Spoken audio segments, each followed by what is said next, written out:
Hey y'all, I'm making a quick video. I'm making some goulash today. This is some of the stuff you would need for goulash, the way I make it. Ground beef, a pepper. This happened to be the best looking one. Often I just use green pepper though. An onion, this is a pretty small one. So either half of a medium to large or one whole small. A couple garlic cloves to give it a little bit of spice. You can use any kind of pasta. I just happened to pick up Campanelle's. Today at the store, you can use elbow pasta. You're gonna need a quart of stewed tomatoes. So you can pick this up at the store as well. I happen to have a nice jar of canned tomatoes that my mother gave me. Thank you, Darlis. And I also have some chili sauce that my mom made. I'm gonna put a little bit of this in to spice it up. Other times I also put in some hot paprika. So depending on who you're making this for, you might wanna adjust your spice profile. More to come. All right, I just put a little bit of oil in my pan, and you're gonna want like a medium-high heat here to get your stuff browned. So I'm just gonna dump my beef in here, and then I'm gonna chop up my garlic, onion, and other stuff while that is heating up. This is designed to be like one of those 30-minute one-pot meals. I'm even gonna cook the pasta in here. You don't have to cook the pasta in here with it. You can cook the pasta separately and add later, but just to prove to you how simple you can make this dish. Just in case you don't know what it looks like to brown hamburger, here we are. In my stainless steel pan, I did add a little bit of oil, but just like a teaspoon and a half. Like it was really small because this is 80-20, so there's fat in it. So that fat should help it not stick to the bottom of the pan. And after this is done, I'm gonna have my chopped veggies in there. So I'll take this hamburger out and then I'll put the veggies in here and cook them and then add back in the meat and some other stuff. Hey y'all, really got the beauty routine down today, but I just wanted to capture my thoughts that, you know, part of the reason I'm recording some of these recipes and stuff like that for the Feel Better Guru Instagram page is that, you know, part of my lifestyle of feeling good is not being stressed about what I'm going to cook for dinner, what do I want to eat, things like that. So, you know, I've tried a lot of different type of, I wouldn't say dieting plans, but, you know, like doing vegan for a while. I guess you could say that was a diet, but it was, you know, trying to be a lifestyle choice. So, you know, I learned a lot of things from that. However, what I've also done is return to some of the kind of comfort foods and home style cooking that also agrees with my body and things that my body needs for it to function.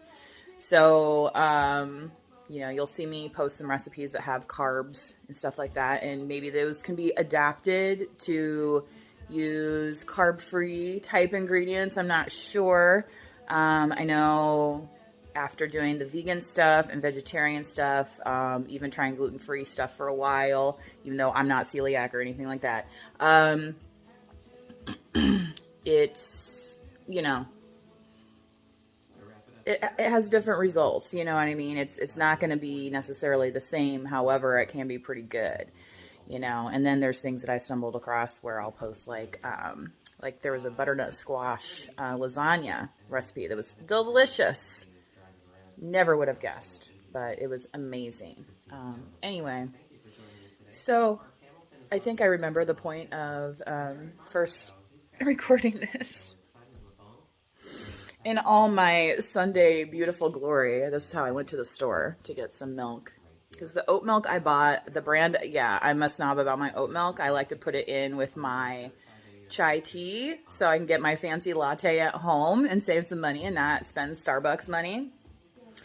But the oat milk was not that great, so I just went ahead and got some skim milk to the rescue, and then hopefully I can use that for some ranch dressing, because I don't really drink milk as an adult by itself in my cereal. You know what I mean? Gotta have it for my cereal. Anyway, I'm gonna get back to my goulash now. All right, you can see this stuff's pretty brown. I'm gonna take this out. I turned down the heat a little bit to like a medium low. You can see I have an electric cooktop. I don't have gas. But, you know, honestly, when you're cooking with greasy things, electric's a lot safer. You don't ever have to worry about the grease going over the side of the pan and catching on a grease fire. Very rare that that's going to happen. So there's advantages to electric, especially if you're somebody that, you know, is forgetful like me and you'll leave a pot of water on the stove burning. Oops. I guess I just humidified the kitchen. Anyway, I'm going to get back to chopping so I can get on. All right, here's all the veggies that are going in. And I left the grease in the pan, so I'm going to throw them all in here and then return it to the... All right, so again, you see these veggies are in here, sizzling a little bit. These are going to cook down a little bit. Then I'm going to get my tomatoes ready. All right, y'all, this is some chili sauce my mom made, which obviously would go into chili or something like that. Since I like my goulash with a little bit of some heat, and I'm really gonna be the only one eating it, I'm gonna throw some of this in here. And like some cooks, they call it like a hot spot. Make like a little space, and then you can kind of, you know, when you brown this as well, it's gonna kind of sink the flavor in, and then mix it with the rest of everything, and it'll develop the flavor a little bit. So just an update on the chili sauce. It's not super spicy. I thought it was going to be a little hotter. I guess it kind of depends on which batch, you know.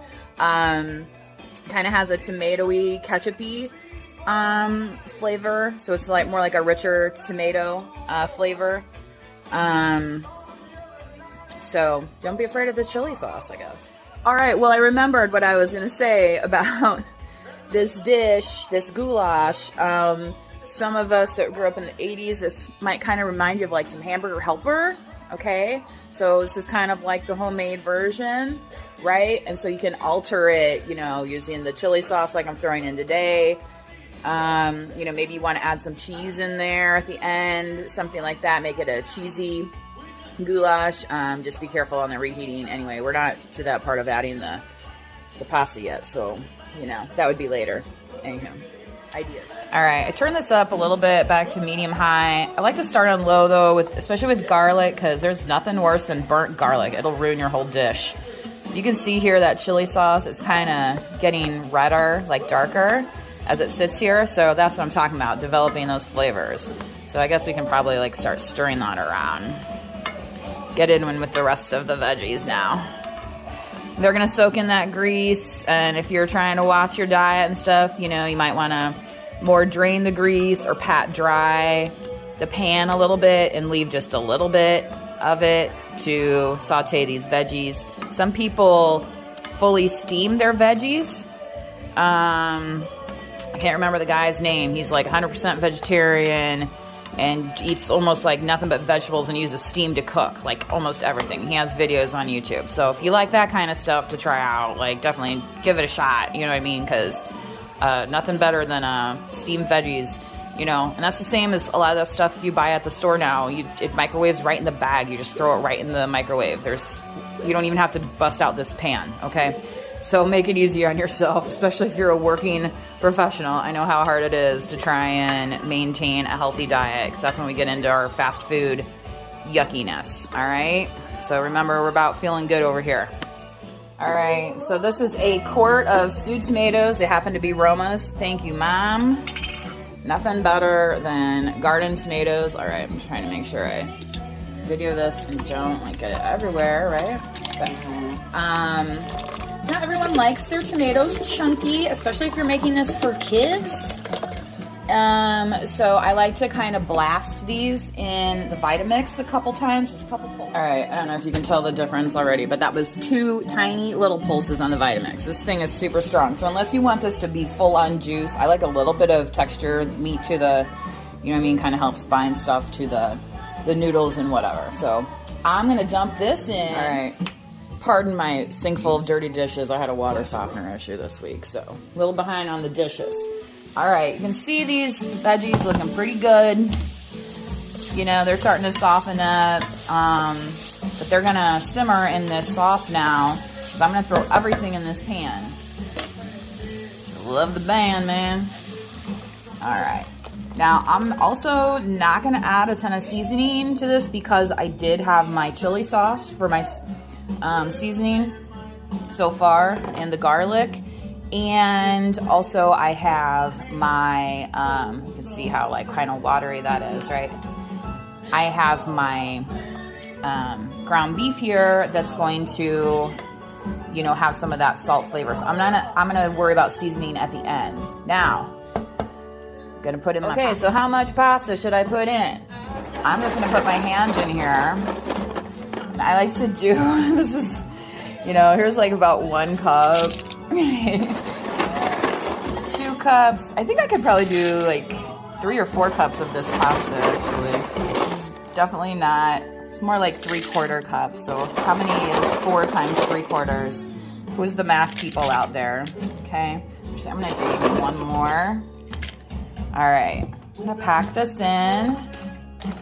And then I'm gonna make sure it comes to a simmer.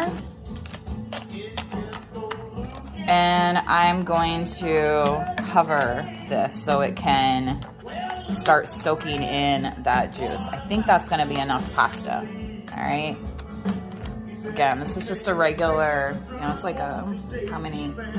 3-inch, 4-inch deep pot. So, all right, meanwhile, I got a sink full of dishes and she's just like, do you care if I get over here? I can do these dishes, huh? That means you're gonna have to move.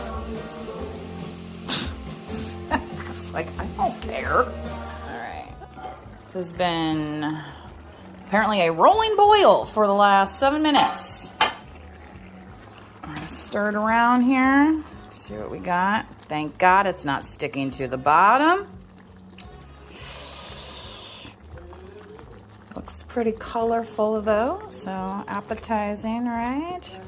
Now, some of my normal seasoning could be salt and pepper, especially with the tomatoes, likely gonna have to add some salt at the end.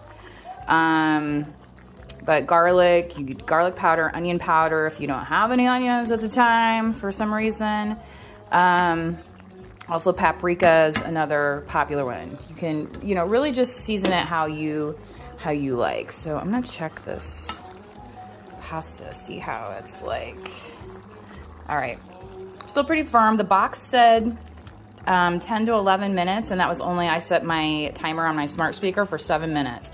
So I think I'm gonna go ahead, let's go ahead and add in this beef back in so we can start getting those flavors back together, right? I'm trying to put this in here so it doesn't just splatter all over my shirt. It's a fun thing about cooking with tomatoes, right? And that's the thing about having a wide stove, that you can see where it all goes, so you know some of that is on you somewhere, right? All right, again, I don't think I'm gonna add any water just because these tomatoes are pretty juicy, these Romas. So we're in here with the sauce. So I'm just gonna pat those down. And I guess set the timer for another, let's see, that would be 4-ish minutes. I am gonna turn down the heat a little bit just to make sure I don't burn. Alexa, remind me in 4 minutes. What's the reminder for? That 4 minutes is over. Okay, I'll remind you in 4 minutes. I have a less complicated timer, however, the battery is dead, so Alexa is my go-to. Thank you, Alexa. All right, so see how we looking now. Still rolling, boiling pretty good. Make sure we're not sticking to the bottom. Good. That campanile plumped right up. I really like the shape of these, and I thought it would be good to get the sauce and all the nooks and crannies, so you really like taste all that tomato flavor. And it looks pretty good. I feel like this is about done. I can even see the bounce back in the pasta without touching it yet. I just want to kind of give it a nice good toss over, and I'm gonna have to taste it for seasoning purposes. Look at that. Nice. Good job, Stephanie. All right, taste of the pasta. Definitely don't want to cook it anymore, but I am gonna add some salt. Now, this is not really a lot of salt because I added a whole quart of tomatoes. So I'm gonna stir this all about. All right, I'm gonna add in some Creole seasoning instead of paprika this time. Since it has some garlic powder as well, and I was thinking about adding some garlic, so a little dusting of that. I'm gonna mix it in. Yep, look at that. Love on a spoon there. Okay, so you can serve this with some garlic bread if you want. You could serve it with bread and butter, rolls. I grew up just with bread and butter. I mean, you'll even see me in here in the kitchen at 2 a.m. getting myself a slice of bread and putting some butter on it. Although I use the Country Crock plant butter now. It's very good. You can hardly tell the difference between that and real butter. And it spreads like margarine. Let me tell ya, spreads like margarine. Can't get butter to do that. That butter will put a hole in your bread faster than you can say butter. Anyway. Everything's better with butter, right? So I hope you enjoyed this tutorial. Maybe I'll do some more, but this is just one of my favorites. I passed this along to some coworkers of mine too that even have children that ate this. So again, adjust the taste for your family, but this is kind of your homemade hamburger helper, aka goulash. Goulash, okay? This is what we call it in the old country, where I'm from, right? My side of the family. Anyway. See you next time, guys. Bye. Feel better. Also, guys, this is one of those things. You can see how much it makes. Obviously, it's going to feed at least 4 people easily, with probably some second helpings. And it's definitely one of those things that tastes better the next day, even. So, you know, it'll reheat pretty well, and those flavors will marinate together. Hey, guys, here's this plant butter that I was talking about. It comes in sticks that you can use for baking, but also... it comes in these little tubs, and so it's mostly soybean here. So support your local farmers.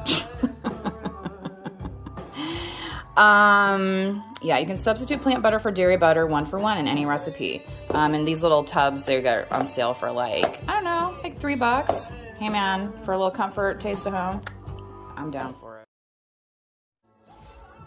What is it? I didn't give you any of this stuff I've been cooking, getting around here in the kitchen about. Is that it? I know, how dare I? I don't think you've had one of these today, have you? Maybe she has. Oh, you know what?